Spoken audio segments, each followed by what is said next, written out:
Here we are, and somebody's trying to come in there.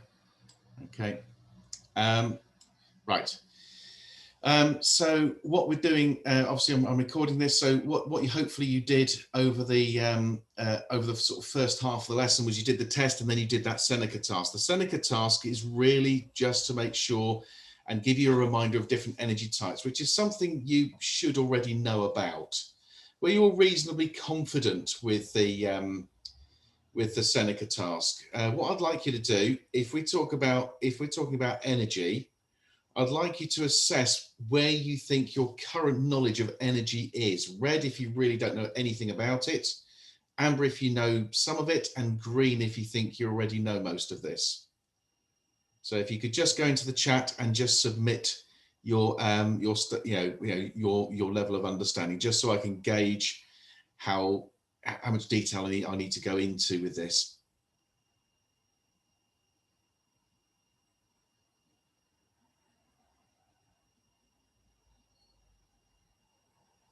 So I just submitted a test via email. That's fine. If you go into the chat, if you gauge how well you did with, how much you understand about energy. So if you didn't manage to do any of it at all, then So should I do the Seneca task now? I haven't done that yet. We can do it afterwards. I mean, think about how much you understand about energy and decide what your knowledge is like. It can either be, it can be red, amber, or green. So red, if I've mentioned the word energy and you don't really know what that is, you don't know what kinetic energy is, for example. Amber, if you kind of know most of it, but you're a bit shaky. Is this for the test? No, this is for the topic of energy. Not the test. The test I'm going to mark, so I'll know how well you did with that. Okay, if you just go into the chat and just say whether you're red, amber, or green. Thank you, Ari.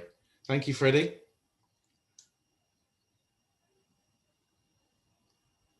Chris, are you there? Yes. So if you go into the chat and just rate yourself on the topic of energy. So if you've never heard of energy before, you've never really studied it, you're red. If you kind of know a little bit about what energy is, particularly if you look at the screen and you can see that the symbols there and you kind of understand how they might relate to energy, you might be amber. If you think you really understand energy anyway, just rate yourself as green.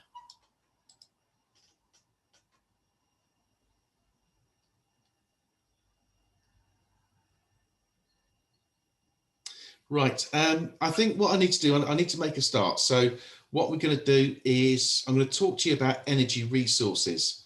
You've heard before about, thank you, Zane. You've heard before about some energy types. You might know what thermal energy is or heat energy. You might know, you probably have indicated to me, you'll know what potential energy is, with the word potential meaning stored, and the idea that we use energy by changing energy from one form to another. That's the idea. Now, an energy resource is a little bit different to an energy type. An energy resource or an energy source is actually where you get the energy from in the first place, physically where you get it. So, for example, this energy resource here is coal. So coal is coal is stored underground. It contains chemical potential energy. You burn it to release thermal energy, and you can make use of that thermal energy. A battery stores its energy chemically. So the chemical energy in both these are its energy store, the energy type, but the energy resource here is coal and chemical batteries. Okay. We understand the idea that we get energy resources, we extract our energy resources to make energy. A lot of this topic is going to be based around the concept of generating electricity. And in fact, I'm going to introduce the topic to you today. And then what we're going to do is next week I will set you on a little bit of a research task to look at each energy resource in turn.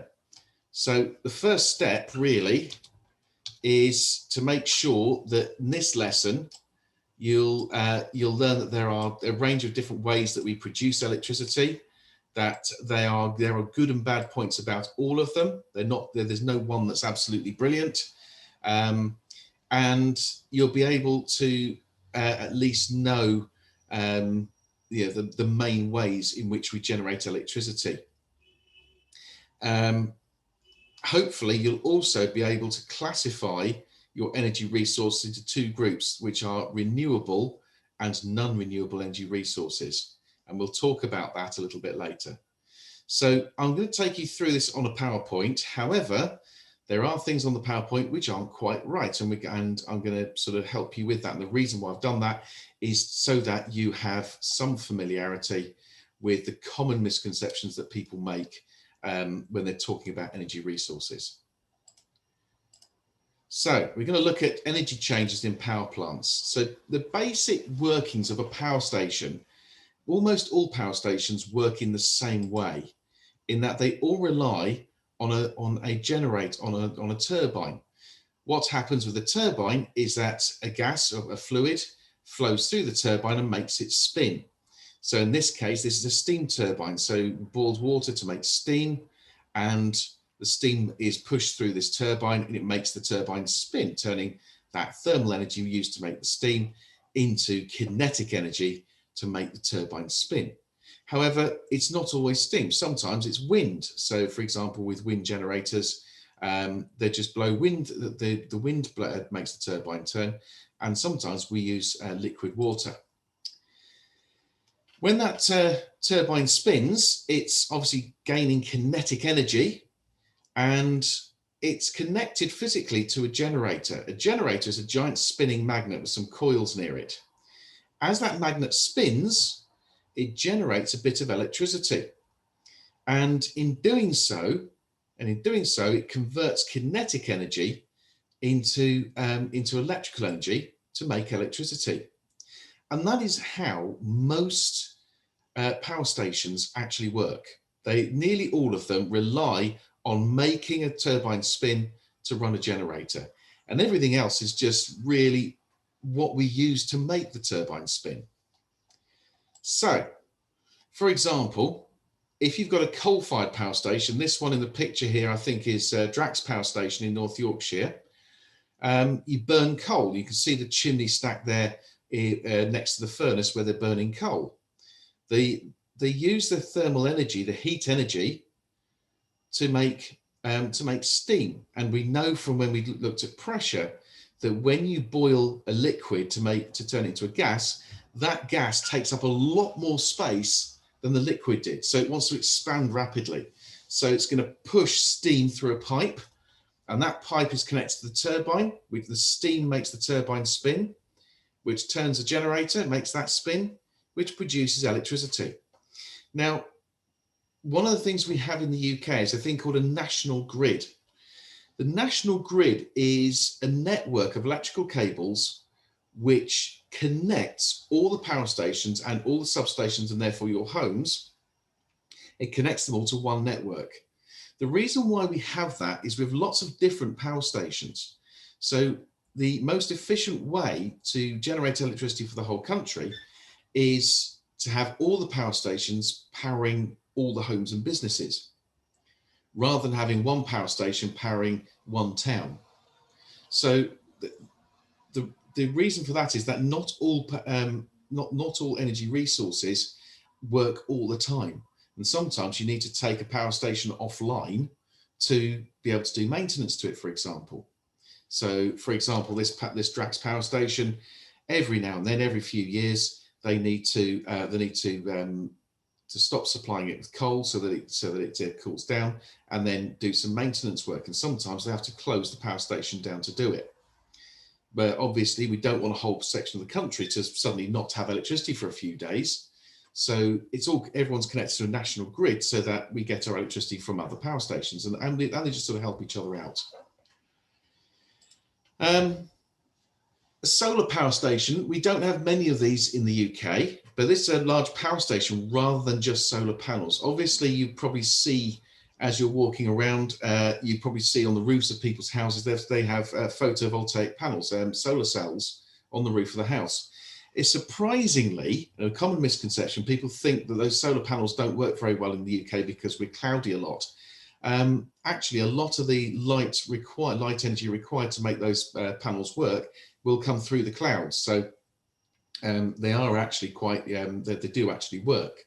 But the trouble is they produce energy on a very small scale. There might be enough to top up the electricity in your home, but they wouldn't be enough really to run a whole town. You need a whole array of those solar cells, which they do exist in the UK, but the problem with it is that those solar cells cost a lot of money to make. So the simplest way to use solar energy is to focus the sun's light using a curved mirror onto one space there, okay? So it's a bit like if you take a magnifying glass. If you take a magnifying glass on a sunny day, you can focus that magnifying glass onto that light onto a very small point, and you can actually generate quite a bit of heat that way. Remember, it's about the raising temperature can be achieved through concentrating that heat energy. Then once you've got the heat energy, the power station works in the same way as every other power station. We boil water to make steam. The steam turns the turbine blades. The turbine turns a generator, which produces electricity. So again, it's heat to kinetic to electrical energy. Here's another example of another type of solar power station. Rather than using a great big tall building, here this power station uses a series of mirrors. These aren't solar cells, they're just mirrors, but they all point in the right direction to direct their reflection of the sun onto the top of this tower. And at the top of this tower is a boiler, and we use the energy from the sun to generate that steam. Okay, so there are lots of different designs, and because using solar energy is relatively new in some ways, certainly to produce electricity, there are new ideas being developed all the time. So here's another example. This one is in the US, I believe, or I think it's either in the US or in the outback of Australia. Again, the same concept, lots and lots of mirrors all pointing in one direction. In fact, the idea of using lots of mirrors to point at one object is actually not new. There's a lovely story, a man called Archimedes, a famous Greek philosopher, came up with the idea of destroying enemy ships as they came into a harbour. And his idea was that the whole army would have polished brass plates, because they didn't really have proper mirrors in those days, polished brass plates, and they would reflect the sun onto that ship. And hundreds of these soldiers, all pointing the reflection of the sun onto one place, in theory, would make the ship catch fire, and so it burn as it went into the harbour.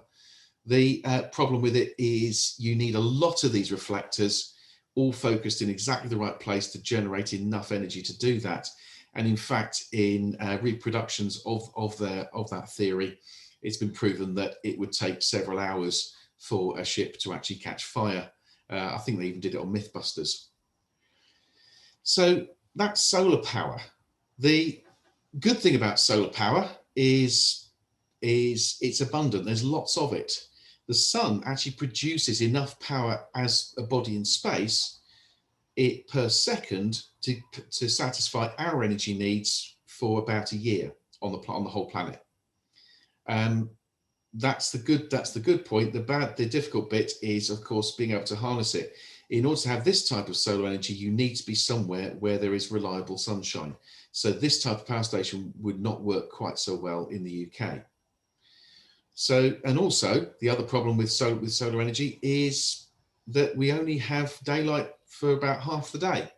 So this obviously wouldn't work at night. So we have to think about other energy resources. Again, this is why countries have national grids, because during the day, the energy could be produced using this free sunlight. It doesn't cost anything. It doesn't pollute. That's nice and clean. It can produce the electricity during the day, but we need something else at night, which is why all the power stations in the UK are kind of sort of connected together. Oil-fired power stations, now they work, some of them work in different ways to this, but this theory again is exactly the same. The oil-fired power station, instead of burning coal, we burn oil and we make steam.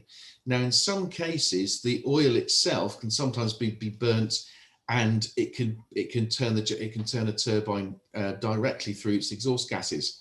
So some of them are a little bit different.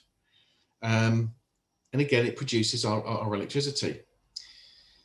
And it's the same idea, potential energy to kinetic energy for the turbine to electrical energy in the generator. The trouble with oil, well, there are two problems. We're going to come across them, but the obvious one that you can see from the picture is it's not the cleanest fuel to burn, particularly if you're burning unrefined oil, or if you're burning sort of heating oil. You do need to think about the emissions we're putting into the atmosphere. Similar to coal, if you burn coal, it makes smoke. Now that Drax power station that I showed you before, they actually have a system for getting rid of the particles in the smoke called an electrostatic precipitator. You may have heard of that before when you studied static electricity. But it still releases carbon dioxide and other gases which are bad for our environment. There's hydroelectric power. We've been using hydroelectric power for hundreds of years, although only for the last 100 or so years, to generate electricity. It's a very simple idea. Most hydroelectric power stations rely on a river. So here we've got a river, there's a wall, and the water gets trapped behind that wall. And as the water then goes through a sluice, like a gate, it can then turn a turbine directly and generate electricity from that. So again, we're still looking at using an energy store, but this time it's gravitational potential energy, because the water here has been lifted up. You'll see that on the next slide, to then turn a turbine to make kinetic energy, to then make electrical energy. So here's a cross section of a hydroelectric dam. Excuse the blockiness of the graphics. This is the best one I could find. So what happens, the water gets stored behind here. And you can see that as the water gets stored, it's sort of, the surface sort of goes up. So there is, the water is up here. So it's got gravitational potential energy. As it goes through the intake, it turns the gravitational potential energy into kinetic energy to turn that turbine, which then generates your electricity. And so you create an outflow river, and an outflow for the water then to continue down the river. So you don't use or lose any water, but what you do is you're storing it for a little while before you use it. So this has quite a few advantages. One of the big advantages is that, again, because we'll always have water flowing down our rivers, or we hope we will, it's, again, the fuel itself is actually free. It doesn't cost anything. You just have to maintain it, which with the hydroelectric dam is very expensive. But it's free. There's no pollution from it. And it can be used to generate a lot of electricity. There's actually, depending on how good that hydroelectric dam is. Okay, so for this one, for example, is actually the Hoover Dam in the United States. And the Hoover Dam was built in the 1930s during the Depression. It was originally devised as a way of making jobs to try and get people into work, because there were a lot of people in the US at the time during the Great Depression who were starving. They were actually having to go to soup kitchens to get some food. They were homeless. A lot of people desperate to try and find work. So they created this, the US government created this sort of job creation scheme to make the Hoover Dam. It's actually very, very successful. It's still run. I think it's still running today, and it produces so much electricity that it's almost enough to power the entire city of Las Vegas in Nevada. Now, you might, for those of you who don't know where Las Vegas is, it's a big city in the United States, one of the few areas of the country where gambling's allowed. So it's full of casinos and very, very expensive hotels. There are literally well, there must be millions by now of air conditioning units because it's in the middle of the desert, so it's hot. So there's air conditioning running. There's all the bright lights of Las Vegas. It uses a lot of electricity, and most of it is actually produced using this clean hydroelectricity. So it looks like a dream come true, but there are some disadvantages with hydroelectricity. The first one is you have to have a bit of river where it's suitable to make a dam. Here we've got the Colorado River here, and it's in the bottom of a steep valley.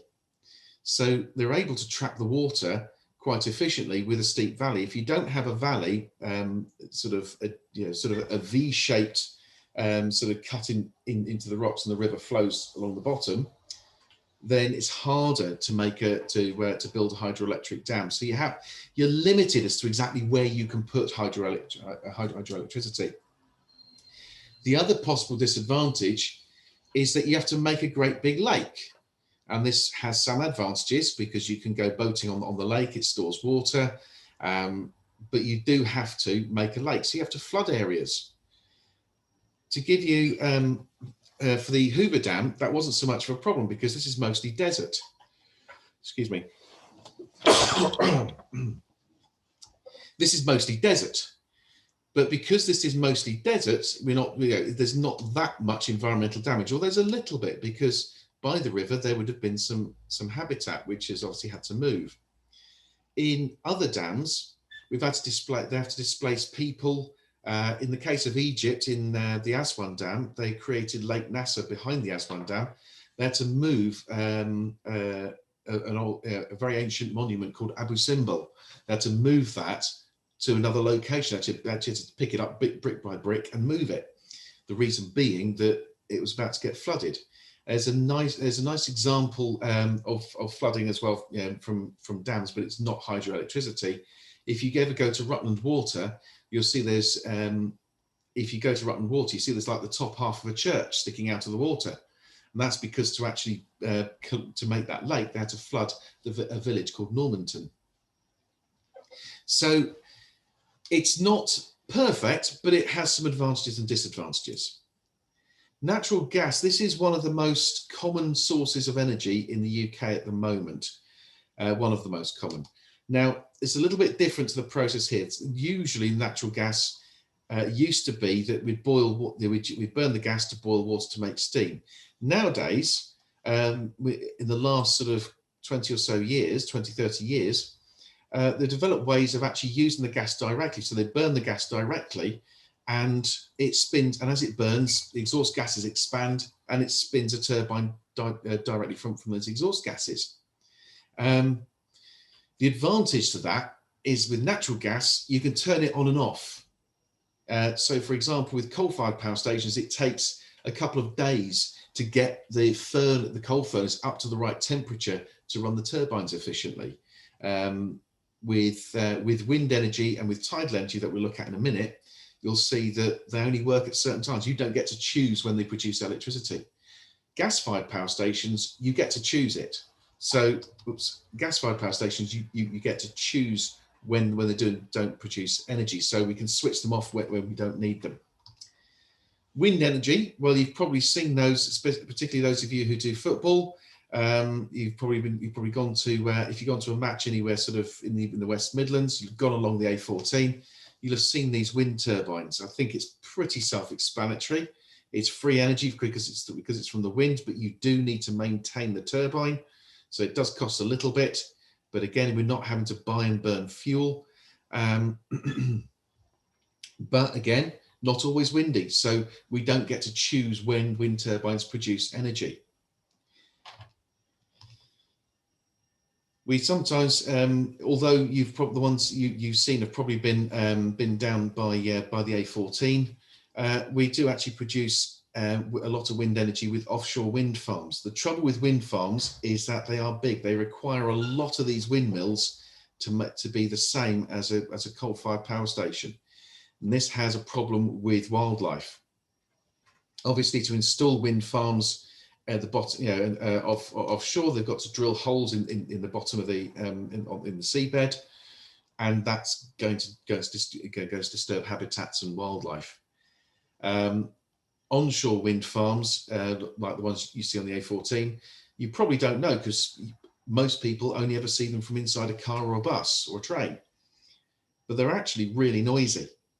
So that's another problem with them, is that if you have them on land, you've got to be careful about where you put them, because there are rules about noise pollution. You also need somewhere where there's likely to be lots of wind. So this wind farm here, you can see all the windmills are actually on the tops of hills. You wouldn't put your wind farm at the bottom of the valley there because there'd be less wind. So again, there are limitations as to where you can put it. Geothermal power stations work in the same way as coal and oil, in that they boil water. The difference is, with a geothermal power station, is they get the water from deep underground. As you dig down into the ground, you get closer to the mantle and the magma, which is hot. So you pump cold water down into the hot rocks, it comes back up as hot water. So again, it's a relatively cheap form of energy because you don't have to have fuel. Doesn't really produce much in the way of greenhouse gases for contributing to climate change.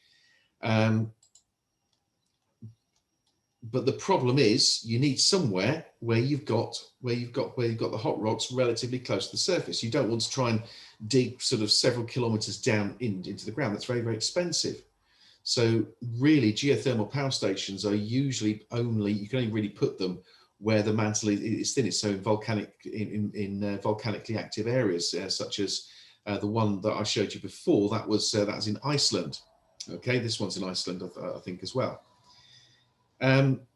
We can also make use of the steam in the leftover hot water and steam that's produced by geothermal power, not just to run the turbines, but also then to go off and supply other buildings. So if you've got a geothermal power station somewhere near a town, some geothermal power stations actually use the leftover hot water to provide heating for other buildings. So it's a very, very useful form of an energy resource.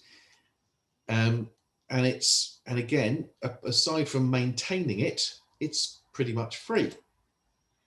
Nuclear power is very, very similar again to coal, oil, in that you're using a nuclear reaction to boil water. So it's pretty much the same. We use a nuclear reaction to make heat, to boil water, to turn a turbine, to make steam, to turn a turbine, to then turn a generator and make electricity. A nuclear power station looks something like this, where you have your reactor over here, and your reactor it works in the same way as an atomic weapon, but it's controlled in the same way that if I took a litre of petrol and I threw a match at it, I would end up with a big fireball and a really big fire for just a couple of minutes.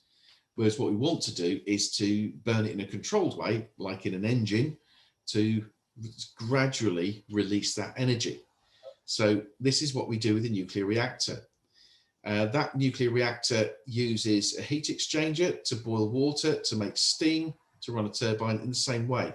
The problem with nuclear power is that the reactor, the spent fuel, and anything that's come into contact with it, particularly from inside the reactor, can be radioactive and stays radioactive for a very long time. Just to give you an idea, this is one of the reasons why nuclear power is very much a sort of American and European and sort of first world energy resource, because you need a lot of technology to be able to run it safely. Where it's not run safely, that's where you have leaks and meltdowns. Fortunately, we've not actually had many meltdowns on this planet. There was one some years ago, it was about your age, at Chernobyl, and there's one more recently in Japan, which was caused by an earthquake and tidal wave, tsunami, sorry. So nuclear power, it also has a little bit of a controversy attached to it because of having to deal with the radioactive waste. Now, it's not a big volume of radioactive waste. If you actually take all the spent fuel rods taken from nuclear power You take all those spent fuel rods and you put them together. So, for all the nuclear fuel used in the UK, you could fit them on a bus or in a small lorry. But those fuel rods are very, very highly radioactive, and they stay radioactive for a long time. So there are problems with nuclear power. I'm aware of time, so I'm going to speed this up a little bit because you're going to research this next week. You've got your tidal power stations. Again, this is a free form of energy because it uses the flow of water as the tides go in and out. So if you're at the sea, sometimes the sea level, the water line is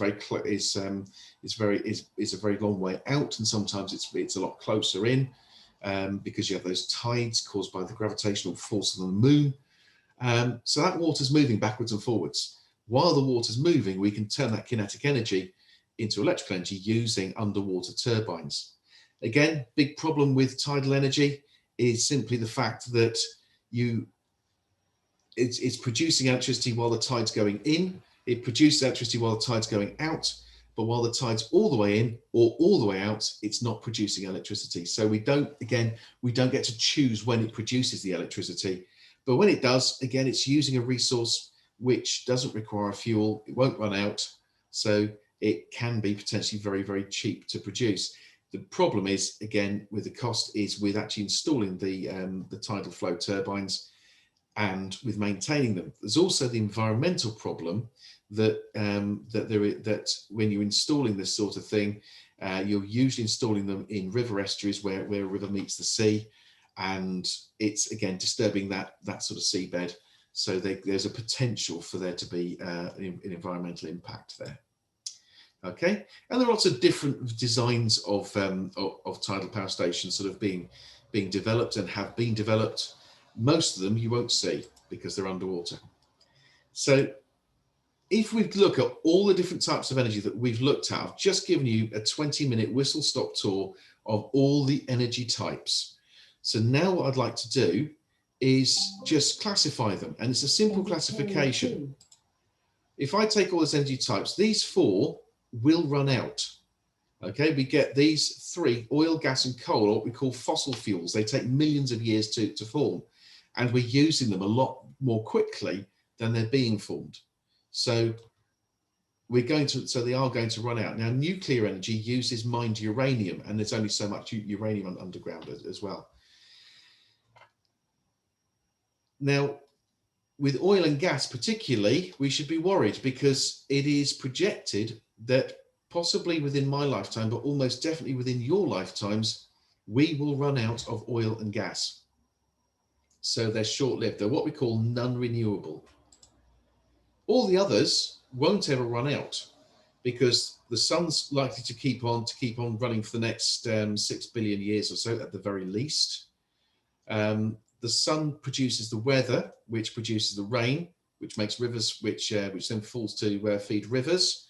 So hydroelectric power will always work. The sun also drives our weather to produce wind, and it also makes things grow. So we can use biomass fuel, which is basically producing electricity using natural matter, so wood, for example. Geothermal energy, well, although technically it will run out, it's going to take thousands and thousands of years to do that, possibly longer. Tidal energy uses the moon. So while we have the moon, we have tides, and therefore we'll always be able to produce tidal energy. So these won't really run out anytime soon. Now, here's a common misconception. When people are asked to describe non-renewable and renewable energies, most people get the non-renewable energy right, in that they will eventually run out. So anything that will eventually run out, and when we say eventually, we mean in the next 100 or 1,000 years, not sort of millions or billions of years. Renewable energy resources, right, a lot of people say they can be used over and over again because they take the word renewable. Not necessarily. You can't, if you burn a piece of wood, if you burn some wood, you can't then burn that piece of wood again. So it's not really the best way to put it. So when you're describing renewable energy resources, they're ones which won't run out anytime soon. That's the best, or won't run out in the next few thousand years, because that's actually the best definition for renewable energy resources.